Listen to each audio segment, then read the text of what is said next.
Olá pessoal, Deus abençoe a todos vocês em nome do Senhor Jesus. Hoje vamos dar continuidade no estudo do livro do Apocalipse, tá bom? Pegue a tua Bíblia e vamos lá. Hoje nós vamos estudar uma igreja chamada Pérgamo, uma das cartas que o Senhor Jesus mandou escrever para esta igreja, tá bom? Pegue a tua Bíblia, acompanhe, fica no capítulo 2 de Apocalipse, versículo 12 ao 17, tá bom? Apocalipse 2, versículo do 12 ao 17. Vamos estudar a igreja de Pérgamo, certo? Vamos lá. E ao anjo da igreja que está em Pérgamo, escreve: Isto diz aquele que tem a espada aguda de 2 fios. Conheço as tuas obras, e onde habitas, que é onde está o trono de Satanás, e retens o meu nome, e não negaste a minha fé. Ainda nos dias de Antipas, minha fiel testemunha, o qual foi morto entre vós, onde Satanás habita. Mas algumas poucas coisas tenho contra ti, porque tens lá os que seguem a doutrina de Balaão, o qual ensinava a Balaque a lançar tropeços diante dos filhos de Israel, para que comesse dos sacrifícios da idolatria e fornicassem. Assim tem também os que retêm a doutrina dos nicolaítas, o que eu odeio. Arrepende-te, pois, quando não, em breve virei a ti, e contra ele batalharei com a espada da minha boca. Quem tem ouvidos, ouça o que o Espírito diz às igrejas. Ao que vencer, darei a comer do maná escondido, e dar-lhe-ei uma pedra branca, e na pedra um novo escrito, o qual ninguém conhece, senão aquele que o recebe. Apocalipse capítulo 2, versículo do 12 ao 17. Certo? Vamos meditar nessa palavra? Vamos na explicação do que quer dizer esse contexto bíblico, tá bom?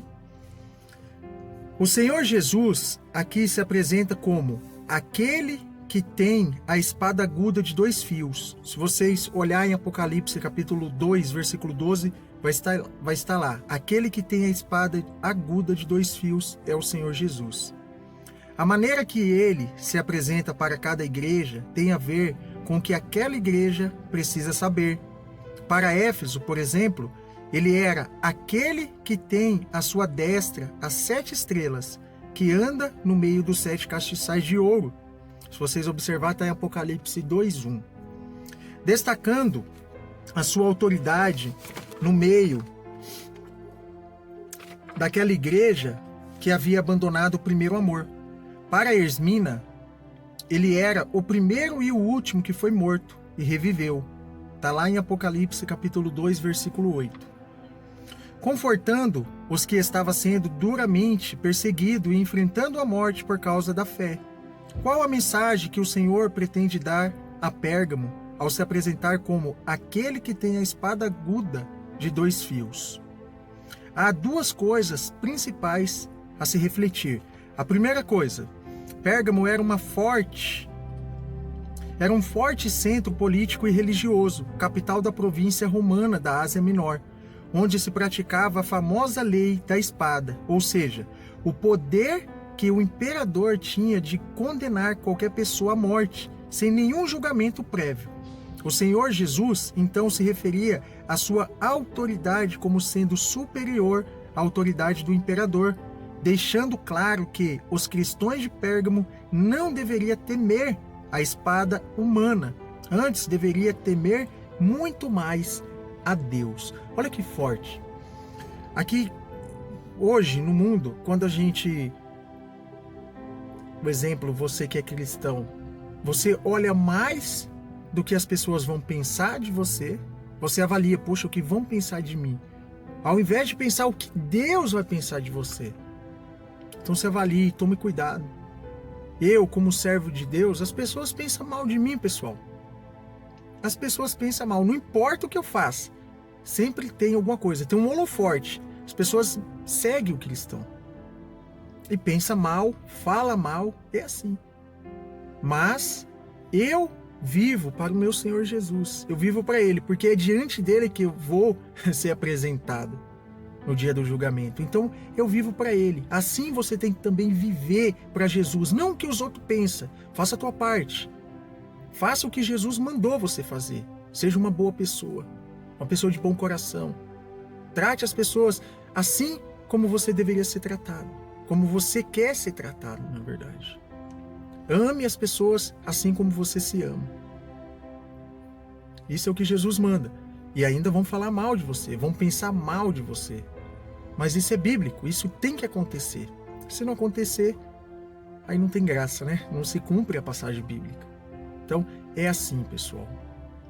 Faça o bem sem olhar a quem.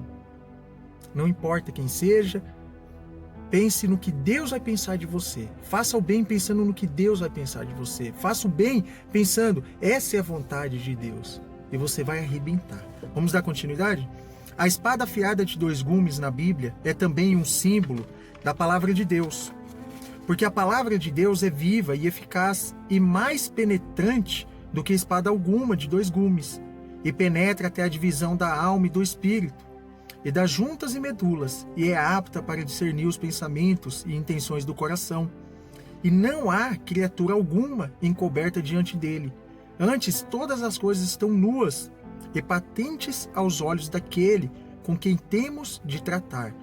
Essa passagem bíblica, o que eu li aqui agora, é uma passagem bíblica que está escrito no livro de Hebreus, capítulo 4, o versículo do 12 ao 13. Marca aí, é importante. Leia essa passagem bíblica, é muito forte. Vamos dar continuidade. Jesus se dirigia aos cristãos de Pérgamo para separá-los das práticas pagãs, às quais muitos estavam se misturando. Pérgamo era palco de culto ao imperador. Além do culto a 4 principais deuses: Júpiter, Zeus, o chefe de todos os deuses na mitologia grega, Atena, deusa da guerra, Dionísio, deus do vinho, Asclépio, este último considerado deus da medicina, cujo bastão com uma serpente entrelaçada continua sendo o símbolo da medicina hoje. O Senhor Jesus provavelmente se referia a esta idolatria desenfreada quando chamou aquele lugar de trono de Satanás, e onde Satanás habita. Note como o diabo está diretamente associado à idolatria. As culturas e religiões lhe chamam de deuses, outros de santos, espíritos, iluminados, guias, entidades e etc. Mas Satanás é quem está por detrás deles.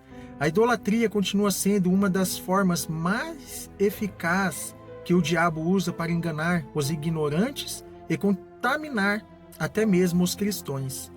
Os cristãos de Pérgamo foram louvados por não negarem a fé no Senhor Jesus, apesar daquele ambiente idólatra e da perseguição imposta aos que se recusavam a adorar o imperador. Porém, eles estavam permitindo algo tão nocivo quanto a idolatria no meio deles. Olha que forte, pessoal. Voltando um pouco. Em Apocalipse mesmo está escrito: quando chamou aquele lugar de trono de Satanás e onde Satanás habita. Jesus estava questionando aqui porque havia uma idolatria naquela cidade. Idolatria é adoração a deuses estranhos. No mundo espírita, o exemplo,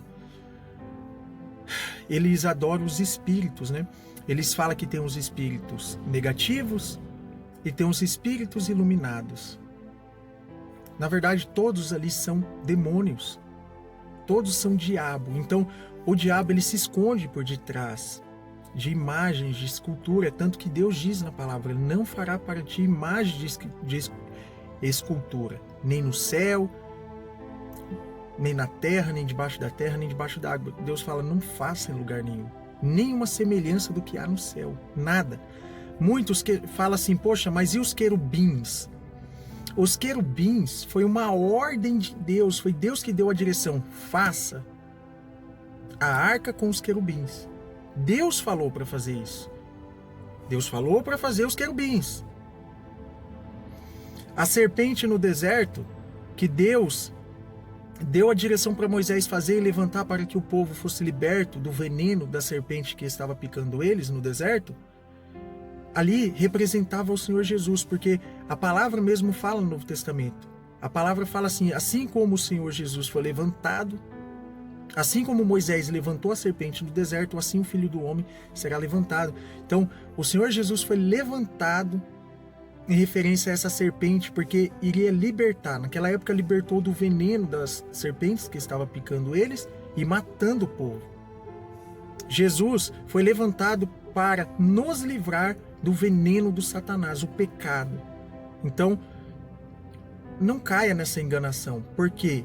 Porque Deus falou, não faça de madeira, de gesso, de metal, que é fundição. Não faça nenhum, pessoal. E nem tenha, não precisa. A fé em Jesus, a palavra fala, bem-aventurado aqueles que não viram e aqueles que crê.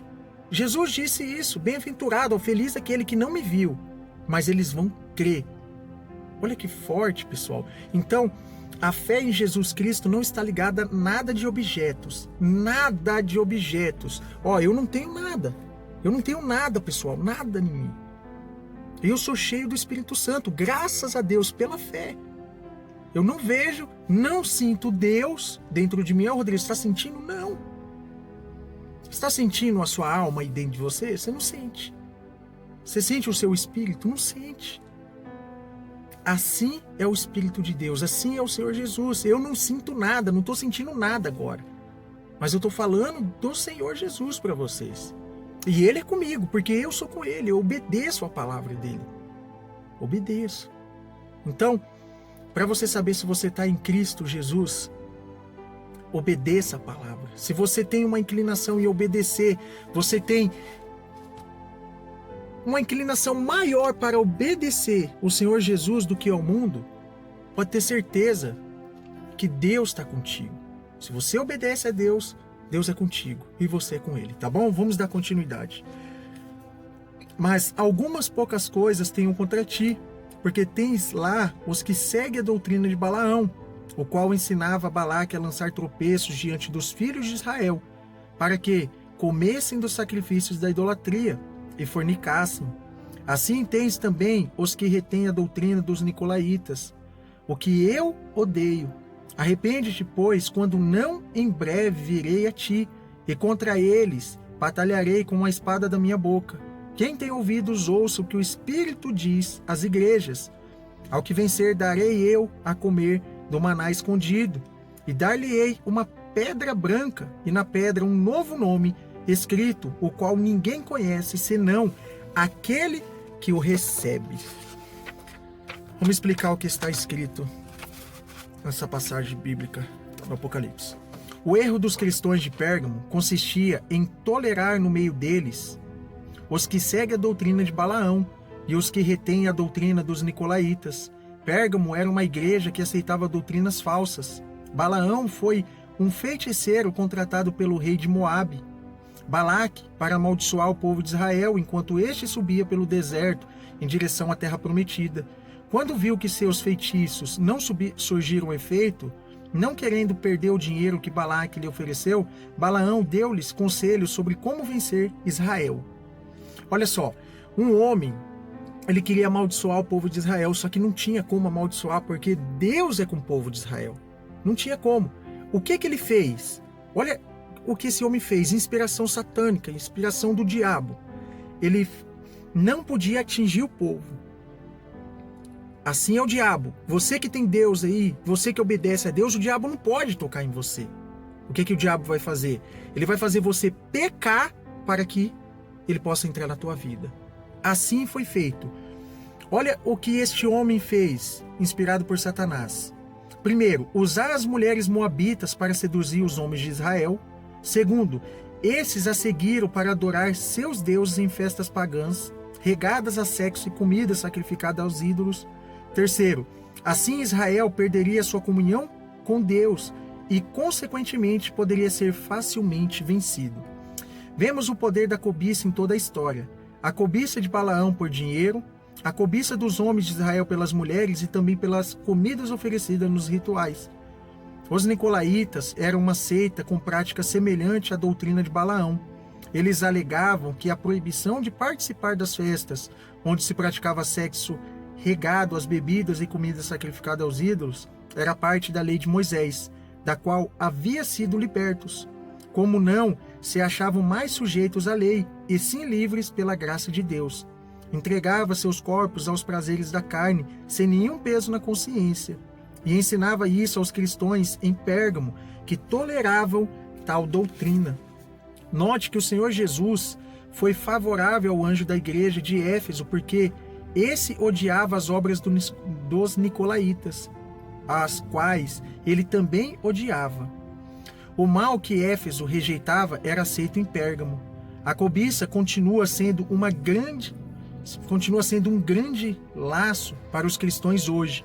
Dinheiro, sexo, poder e fama têm encontrado lugar dentro de muitas igrejas e na vida de muitos cristãos. O diabo age hoje como agiu por meio de Balaão. Já que não pode fazer o povo de Deus tropeçar por obras claramente... Desculpa, pessoal. Já que não pode fazer o povo de Deus tropeçar por obras claramente satânicas, o seduz com doutrinas atraentes e se mistura à fé cristã. A doutrina da graça de Deus, o livre envolvimento amoroso entre cristãos e incrédulos e a ganância são pecados tão presentes hoje como era em Pérgamo. O alerta do Senhor Jesus é severo: arrependam-se ou enfrente a minha espada. A igreja do Senhor Jesus tem a obrigação não somente de rejeitar as falsas doutrinas, como também de expulsar aqueles que insistem nelas. A saúde do corpo da igreja depende dos membros que permanecem nela. Quem quiser se arrepender e abandonar seus pecados é bem-vindo. Quem não quiser, que se retire ou seja afastado, não importa quem seja. O prêmio do Senhor Jesus aos vencedores de Pérgamo é duplo. Comerão do maná escondido e receberão uma pedrinha branca com um novo nome. Quem se absteve de comer dos manjares deste mundo, comerás de outro mundo melhor. E quem não buscou a glória do próprio nome, receberá um novo nome dado pelo próprio Deus. Olha que forte, pessoal. Graças a Deus concluímos mais um dia de estudo do livro do Apocalipse. E aqui, pessoal, até eu aprendi. A palavra de Deus, ela é viva. Ela é viva e se renova todos os dias. Então, assim como vocês estão aprendendo, eu também estou. E eu dou graças a Deus por abrir o meu entendimento. Espero que Ele também tenha abrido o teu entendimento para entender.